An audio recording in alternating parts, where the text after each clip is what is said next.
நான் உங்களோடு பேசும்படியாக என்னுடைய சிந்தையிலே ஆண்டவர் வைத்திருந்த ஒரு காரியத்தை நான் உங்களோடு பகிர்ந்து கொள்ள விரும்புகிறேன். நம்முடைய அவயங்களிலே, நம்முடைய சரீரத்தில் மிகவும் அவசியமான ஒரு அவயம் வாய். என்னது? நல்லா சொல்லுங்க, வாய். இந்த வாயை குறித்து தான் அந்த நாளிலே நான் உங்களோடு சில வார்த்தைகளை நான் பகிர்ந்து கொள்ள இருக்கிறேன். லேலூயா, லேலூயா. நான் புதுசா பார்க்காதீங்க, நானும் எனது பெரிய வாயும். தலைப்பு, நானும் எனது பெரிய வாயும். நல்லா சொல்லுங்க. ஆமா, இந்த வாயை குறித்து வேதாகமம் என்ன சொல்கிறது, நாம் அதை எப்படி பயன்படுத்துகிறோம் அப்படிங்கிறதா இந்த நாளிலே நாம் பார்க்கக்கூடிய தேவனுடைய வார்த்தை. இதை குறித்து ஆண்டவர் என்ன சொல்கிறார் என்று சொன்னால், இந்த வாயை உண்டாக்கினது யார்?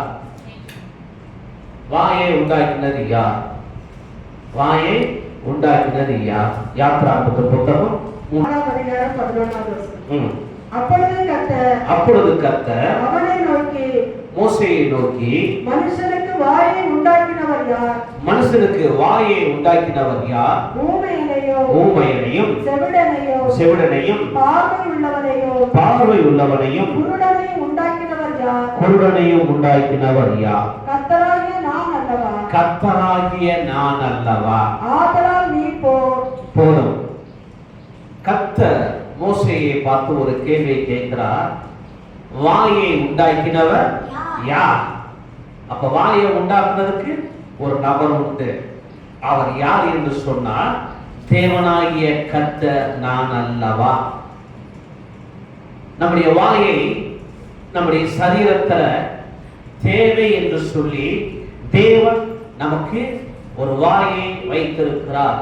இது எதற்காக என்று சொன்னால், ஆண்டவருடைய நாமம் மகிமைக்கென்று அவரை நம்முடைய சரீரத்திலே தேவன் அதை சிருஷ்டித்து இருக்கிறார், உருவாக்கி இருக்கிறார். என வாயை, வாயை உண்டாக்கினவர் யார்? ஊமையையும் செவிடனையும் உண்டாக்கினவர் யார்? கர்த்தராகிய நான் அல்லவா? அப்படியானால் ஒரு மனுஷனை இந்த பூமியிலே அவர் உருவாக்கும் பொழுது அவனுக்கு எது எது தேவையோ அவை எல்லாவற்றையும் அந்த மனுஷனுக்குள்ளாய் தேவன் உருவாக்கி வைத்திருக்கிறார். அதுல ஒரு பகுதி தான் வாய். இந்த வாயை கொண்டு நாம் என்ன செய்கிறோம்? இந்த வாயை வச்சு நம்ம என்ன பண்றோம்? நிறைய பழமொழிகள் இருக்கலாம். உளவாயை மூடினாலும் ஊர்வாயை மூட முடியாதுப்பாங்க. உளவாயை மூடினாலும் ஊர்வாயை மூட முடியாது இருப்பார்கள். அது சொன்னவன் ஏதாச்சும் உளறிக்கிட்டே இருக்கிறான், உளறுவாயம் அப்படின்னு சொல்லுவாங்க. இப்படி நிறைய வாயை குறித்து நிறைய சொல்லப்பட்டிருக்கிறது. ஆனால் இந்த தேவன் வாயை நமக்கு இறக்காமல் உண்டாக்கி இருக்கிறார் என்று சொன்னால், அதை நம்ம கொஞ்சம் வேத வாசத்தின் அடிப்படையில் நம்ம கொஞ்சம் பார்க்கலாம். வாசிங்க. சங்கீதத்தின் புத்தகம் 14வது வசனத்தை நீங்கள் வாசிங்கள். 19வது சங்கீதம் 14வது வசனம். என் கண்மலையும் என் மீட்பருமாகிய கர்த்தாவே,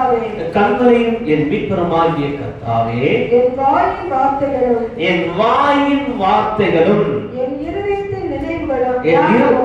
என் இருதயத்தின் தியானமும் உமது சமூகத்திலே பிரீதியாய் இருப்பதாக போதும். என் வாயின் வார்த்தைகள், என் வாயின் வார்த்தைகள். நம்முடைய வாயின் வார்த்தைகள் தேவனை பிரியப்படுத்துகிறதா இருக்கிறதா? தேவனை சந்தோஷப்படுத்துகிறதா இருக்கிறதா? அப்படிங்கிறத நம்ம எத்தனை முறை சிந்திக்கிறோம்? அதை நம்ம என்னைக்காச்சும் யோசித்து பார்த்துருக்கிறோமா?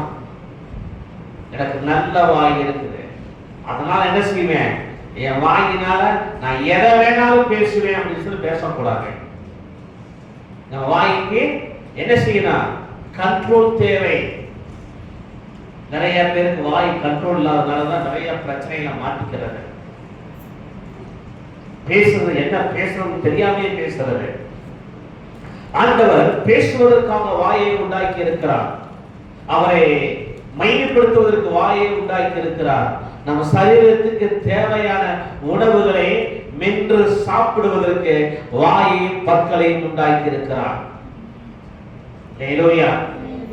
இந்த வாயினால நாம் நிறைய நன்மையான காரியங்களை பேச முடியும், தீமையான காரியங்களை பேச முடியும். ஆனா மனிதனுடைய வாழ்க்கையில நன்மையான காரியங்களை பேசுவதை பார்க்கிறோம், தீமையானவைகளையே மனுஷன் பேசிக்கிட்டு இருக்கிறான். ஏன் அப்படின்னா ரோமரின் புத்தகத்திலே பவுல் எழுதும்போது இப்படியா இருக்கிறார், நான் விரும்பினதை செய்யாமல் நான் விரும்பாததையே செய்கிறேன். ஏனென்றால் நான் அல்ல, எனக்குள்ளே வாசம் செய்கிற பாவமானது அப்படி செய்யும்படியா என்னை தூண்டுகிறது, என்னை நடத்துகிறது. நம்முடைய வாய் கண்ட்ரோல் யாருக்கிட்ட இருக்கு? யாருக்கிட்ட இருக்கு? உங்க வாய் கண்ட்ரோல் யாருக்கிட்ட இருக்கு? உங்ககிட்ட தான் இருக்கு. ஏன் வாய் கண்ட்ரோல் என்கிட்ட தான் இருக்கு. அப்ப நம்ம வாயை கண்ட்ரோல் பண்ணக்கூடிய ஒரு சக்தியை ஆண்டவர் நமக்கு கொடுத்திருக்கிறார். நாம என்ன செய்கிறோம் என்று சொன்னா அதற்கு பயன்படுத்தாமல் வாய் என்ன சொல்லுதோ அதை செஞ்சுக்கிட்டு இருக்கிறோம். இந்த வாயினாலே தேவனை மையப்படுத்த வேண்டும். வாயை உண்டாக்கினவர் கர்த்தர். அப்ப கர்த்தர் உண்டாக்கி இருக்கிறார் என்று சொன்னா அவரை மகிமைப்படுத்த வேண்டும், அவருடைய நாமத்தை உயர்த்த வேண்டும். அவருடைய நாமத்தை என்ன செய்யணுமா? அநேகருக்கு மத்தியிலே, சகோதரருக்கு மத்தியிலே அறிவிக்க வேண்டும். என் வாயின் வார்த்தைகள் தேவனை பிரியப்படுத்துதா இல்ல தேவனை வேதனைப்படுத்துதா அப்படின்னு பார்க்கணும். நம் அநேக நேரங்களிலே தேவனுக்கு பிரியமானவைகளே பேசுறத குறைச்சிட்டு மனுஷனுக்கு பிரியமானவைகளே தான் பேச விரும்புகிறோம்.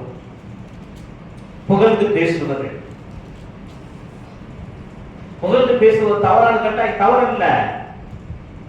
ஆனால் நாம் தேவனை எந்த அளவுக்கு புகழ்ந்து பேசுகிறோம் அப்படிங்கிறத நம்ம பார்க்கணும்.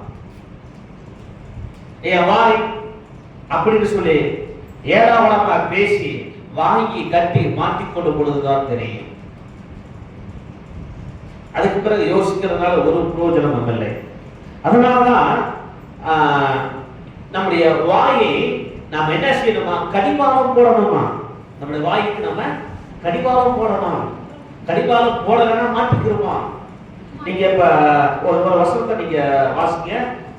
உங்க சிஸ்டர் சொன்னால ஏசாயா 29:13 வாசிங்க.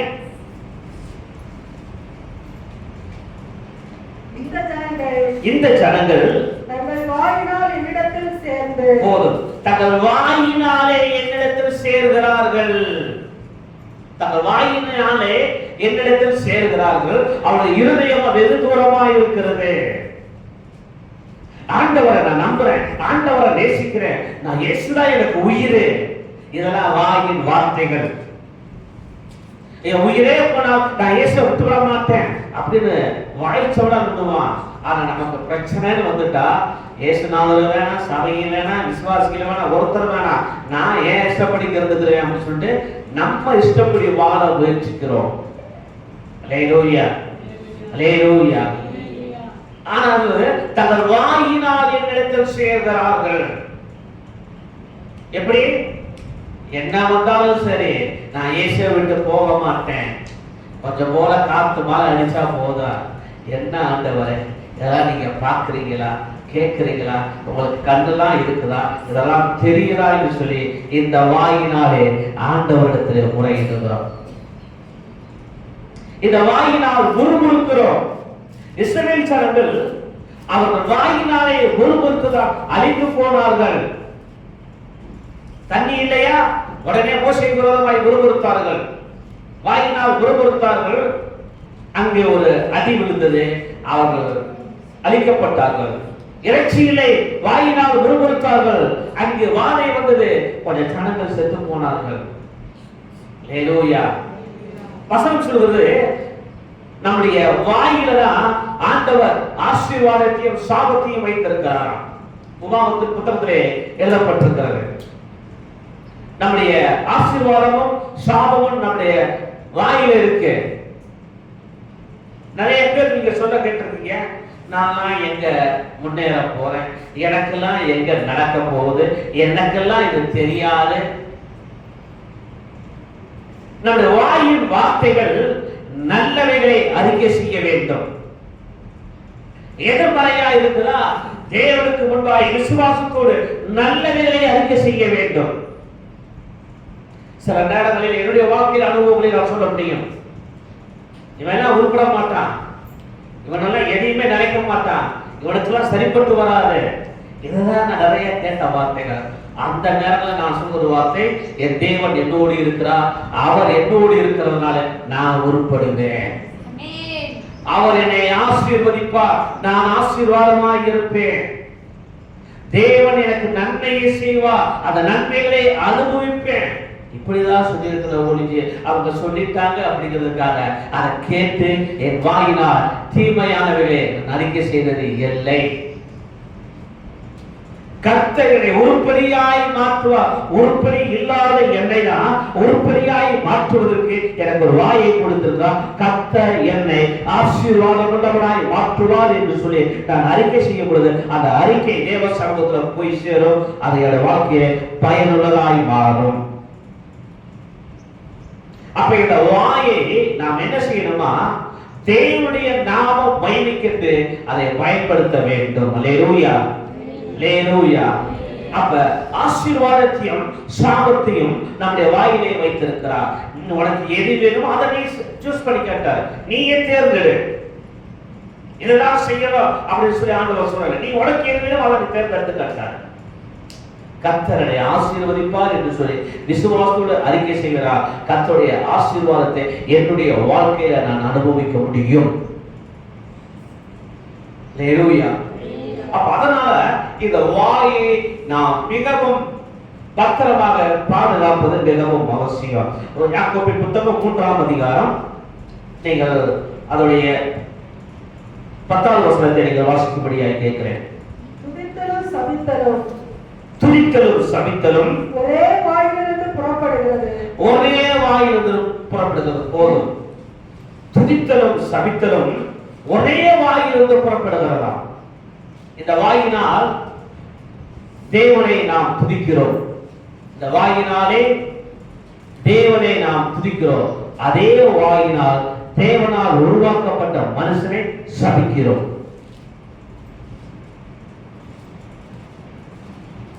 இதனால நமக்கு ஆண்டவர் கொடுத்திருக்கிற அந்த வாயினால் வாஸ்தவர்கள் வாசிங்க. துதித்தலும் சபித்தலும் ஒரே வாயிலிருந்து புறப்படுகிறது. ஒரே வாயிலிருந்து புறப்படுகிறது. என் சகோதரரே, இப்படி இருக்கலாகாது. எப்படி? அதே வாயினாலே துதிக்கிறது, அதே வாயினாலே தேவனால் உருவாக்கப்பட்ட மனுஷனை சபிக்கிறது. இப்படி இருக்கலாகாது.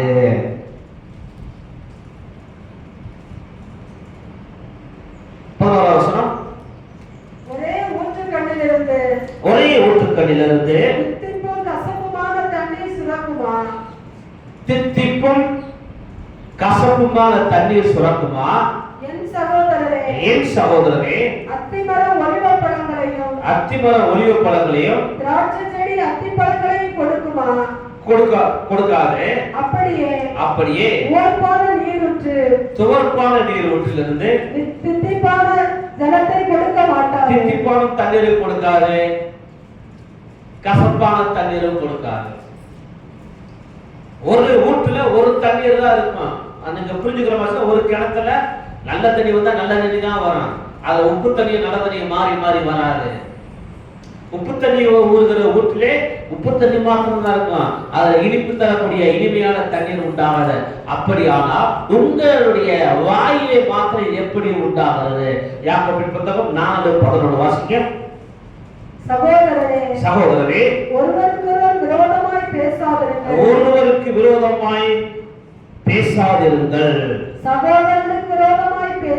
சகோதரருக்கு விரோதமாய் பேசி தன் சகோதரனை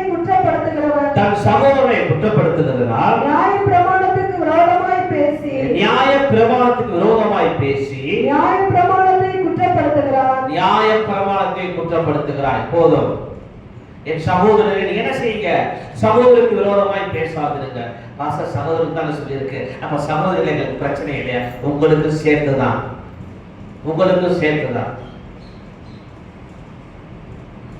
உன் சகோதரர் என்ன செய்யாத?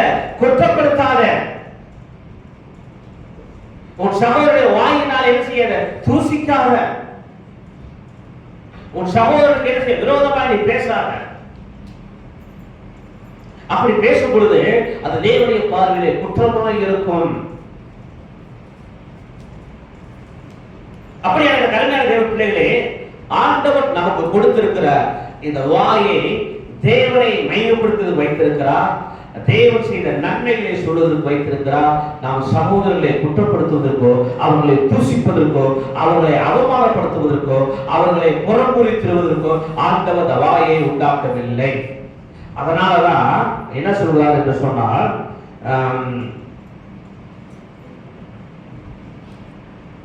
ஒரு வசனத்தை உங்களுக்கு நான் சுட்டி காமிக்க விரும்புகிறேன். யாக்கோபின் புத்தகம் 3ஆம் அதிகாரத்துல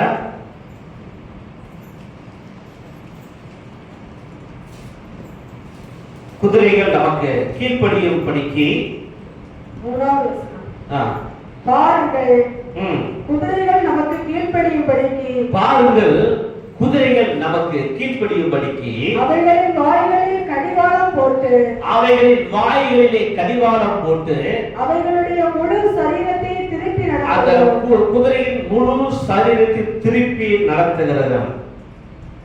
ஒரு இன்னைக்கு நீங்க பாத்தீங்கன்னா, நீங்கெல்லாம் உங்க வீடுகள்ல மாடு வச்சிருக்கீங்க. வா, அந்த மாட்டுக்கு என்ன போட்டிருக்கீங்க? நல்லா சத்தமா, நல்லா சத்தமா சொல்லுங்க. எதுக்காக மூக்கணாங்கயிறு போட்டிருக்கீங்க? உங்க கண்ட்ரோல்ல அந்த மாட்டை வைத்துக் கொள்வதற்காக நீங்க அந்த மூக்கணாங்கயிறு போட்டிருக்கீங்க. அந்த கயிறு இழுத்த உடனே மாடு என்ன செய்யும்? நிக்கும், ஓடாது. நீங்க எந்த பக்கம் கயிறை போட்டு திருப்புறீங்களோ அந்த பக்கம் அது போகும். அப்படித்தானே? நம்ம வாய்க்கு கடிவாளம் போட்டிருக்கோமா? நம்ம வாய்க்கு கடிவாளம் போட்டிருக்கிறோமா? நம்ம வாய்க்கு கடிவாளம் போட்டோம்னா நிறைய பிரச்சனை தப்பிச்சிடலாம். நம்ம வாய்க்கு கடிவாளம் போடாதனாலதான் நம்ம நிறைய பிரச்சனையில மாட்டிக்கிட்டு சிக்கிக்கிட்டு சின்னாவனமாய் போயிருக்கிறோம். அல்லேலூயா, அல்லேலூயா. நான் தெரியாம சொல்லிட்டேன், மறந்து சொல்லிட்டேன், வேலைக்காகாது. அப்ப குதிரையை, ஆடு மாடுகளை நாம் கண்ட்ரோல் பண்ணுவதற்கு அதுக்கு ஒரு கடிவாளம் போடுகிறோம், ஒரு மூக்குணாங்கயிறு போடுகிறோம். குதிரைக்கு கடிவாளத்தை போட்டீங்கன்னா அது நம்ம எங்க திரும்புறோம் அதுக்கு நேரம் தான் போகும்போது வேற எங்கேயும் போகாது. ஒரு மிருகத்தை கண்ட்ரோல் பண்ணுவதற்கு, சரியாய் அதை நம்ம நடத்துவதற்கு அதுக்கு ஒரு கடிவாளத்தை போடுகிறது போல நாம் ஒவ்வொருவரும் நம்முடைய வாய்க்கு ஒரு கடிவாளத்தை போடணும். கடிவாளத்தை போட்டோம்னா தேவ சபையில வந்து தேவனை துதிப்போம். சபைக்குள்ள வந்துட்டு சொல்லுங்க, வாயே ரொம்ப கவனமா இருக்கு. தேவனுடைய ஆலயம், இது தேவனுடைய ஆலயம். தேவனுடைய ஆலயத்தை கவனமா பேசு. பிரசங்க புத்தகத்தான பிரசங்க எழுதுகிறார். நீ தேவாலயத்துக்கு போகும்போது உன் நடையை காத்துக்கொள். உன் வாய் என்ன செய்யாத, ரொம்ப திறக்காத. நான் தெரியாம சொல்லிட்டு சொல்லி தேவதூதருக்கு முன்னாடி சொல்லாத இருக்கிறேன். நம்ம வாய் ரொம்ப கவனம். வாயினாலதான் நிறைய பேர் கெட்டு போறது, வாயினாலதான் நிறைய பேர் அழிஞ்சு போகிறது, வாயினாலதான் நிறைய பிரச்சனைகள் சம்பாதிக்கிறது. கண்பாளர்களே, நம்ம வாழ்க்கையில ஆண்டவர் நமக்கு கொடுத்திருக்கிற அந்த வாயை நல்லவைகளுக்கு பயன்படுத்த வேண்டும், நன்மையானவைகளை பேச வேண்டும், நன்மையான காரியங்களை அறிவிக்க வேண்டும். அப்படி செய்யும் பொழுது ஆண்டவர் நமக்கு ஆசீர்வாதமான ஒரு சூழ்நிலையை அவர் உருவாக்கி கொடுப்பார். அதை விட்டுட்டு தேவையில்லாத பேசி, தேவையில்லாத சொல்லி, பிரச்சனைகளை உருவாக்கி தாழ்ந்து கட்டு அடுத்தவர்களை கெடுத்து நிம்மதி இழந்து அப்புறம் கடைசியில ரொம்ப கஷ்டப்படுறது போதான் தெரியும். நான் வாயை கொஞ்சம் யோசித்து பேசியிருந்தேன்னா நல்லா இருந்திருக்கும். நிறைய பேருக்கு இந்த அறிவு ஏற்படுகிறது இல்லை. அடிவாங்கின பிறகாச்சும் யோசிப்போமான்னு கேட்டா அப்பவும் கிடையாது. இந்த வாய்க்கு கடிவாளம் மிகவும் அவசியம். இந்த வாய்க்கு கடிவாளம் மிகவும் அவசியம். நீங்க ரொம்ப நல்லவங்க, ஆனா உங்களுடைய இதுல உண்மையான சுபாவங்களை நான் இதுவரைக்கும் பார்க்கல.